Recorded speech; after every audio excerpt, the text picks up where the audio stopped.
વર્ષોથી જળ, જમીન અને જંગલ માટે લડીએ છીએ। દેશને આઝાદ થયે આટલા વર્ષો થયા છતાં દેશમાં એસસી, એસટી અને ઓબીસીને આઝાદી નથી મળી, કારણ કે રાજ્યમાં અને દેશમાં આરએસએસની સરકાર ચાલે છે। આરએસએસની સરકારને આપણે ઉખેડી ફેંકવાની છે। દેશમાં મોહન ભાગવત કહે એમ થાય છે। આ તમામ બાબતો કહી છે પૂર્વ ધારાસભ્ય અને આદિવાસી નેતા મહેશ વસાવાએ। નમસ્કાર, હું છું ચંદ્રિકા પુત્રી નિરાલી। ગાંધીનગરમાં કોંગ્રેસની જનાક્રોશ યાત્રા ચાલી રહી છે, ત્યારે આવો સાંભળીએ મહેશ વસાવાએ વધુમાં શું કહ્યું। જય જોહાર, જય મૂળ નિવાસી, જય કોંગ્રેસ, જય ભારત, જય સંવિધાન। આજે આપણે ગાંધીનગરની અંદર સભાની અંદર જ્યારે પધાર્યા છે આપણા ગુજરાતના પ્રદેશ સમિતિના અધ્યક્ષ અમિતભાઈ ચાવડા,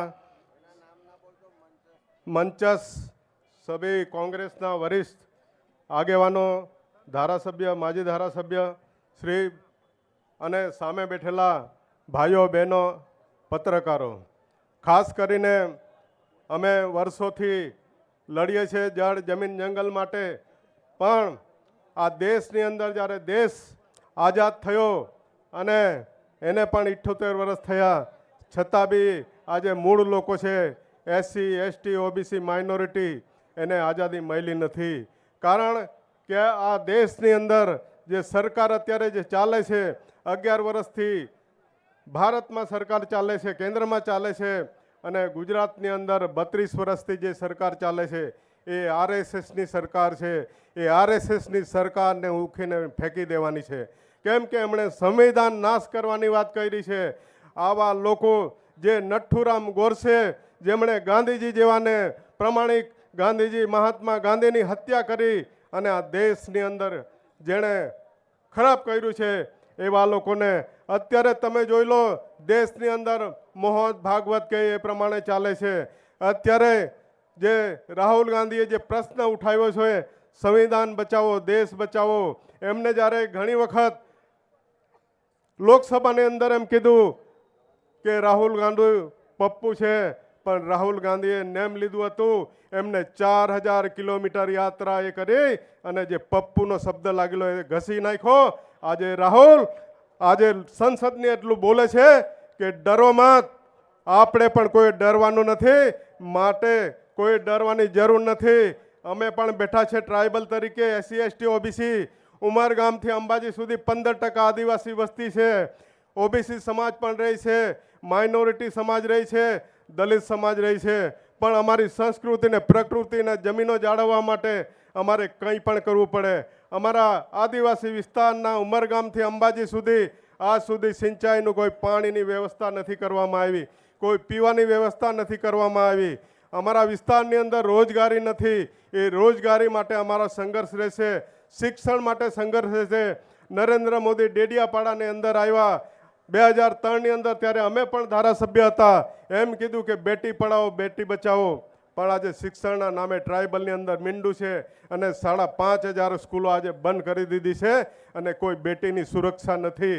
એટલા માટે આવા ઠગ લોકોને આ દેશની અંદર અને ગુજરાતમાંથી હાંકી કાઢવાની જરૂર છે। આવનારા સમયની અંદર તમે જોઈ લો કે આપણા અમિતભાઈ ચાવડાની અધ્યક્ષતાની અંદર જેમણે ઉમરગામથી અંબાજી સુધી રેલી કાઢી અને જબરજસ્ત જાગૃતતા આવી છે, એના પરથી 100% આવનારી તાલુકા, જિલ્લા પંચાયત અને નગરપાલિકા, મહાનગરપાલિકામાં કોંગ્રેસનું શાસન આવવાનું છે।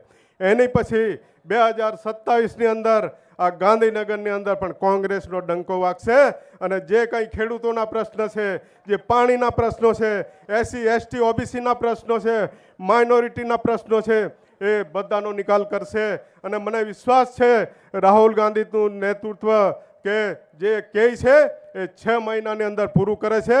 તેમનું વચનને લઈને હું પણ પ્રેરિત થઈને આજે હું ભલે બીજી પાર્ટીમાં હતો, પણ હું કોંગ્રેસ પાર્ટીમાં એટલા માટે આવ્યો છું કે ઉમરગામથી અંબાજી સુધી અમે અમારા સાથી મિત્રો, ટ્રાઇબલ હોય, એસસી હોય, એસટી, ઓબીસી, માઇનોરિટી, સાથે મળીને અમે આ વિસ્તારોની અંદર જાગૃતતા લાવીશું। સાથે સાથે અત્યારે અમને અહીં માનસરોવર જે છે ત્યાં ગાડી ઘણા આદિવાસીઓ રહી છે, એના પણ પ્રશ્નો છે, એનું પણ અમે ત્યાં મોટું સંમેલન કરવા જઈ રહ્યા છે. તો આ ગુજરાતની અંદર જરૂર પડે અમે સંસ્કૃતિ પ્રકૃતિ સાથે જોડાયેલા છે. તીર કામથા ધારિયા ભાલા અમારી પાસે છે. જરૂર લાગે આખા ગુજરાતમાં રક્ષણ કરવાનું થશે તો અમે તમારી જોડે આવી જઈશું, પણ તમે ગભરાતા નહીં. એટલું મારી વાણી પૂરી કરું છું. જય કોંગ્રેસ.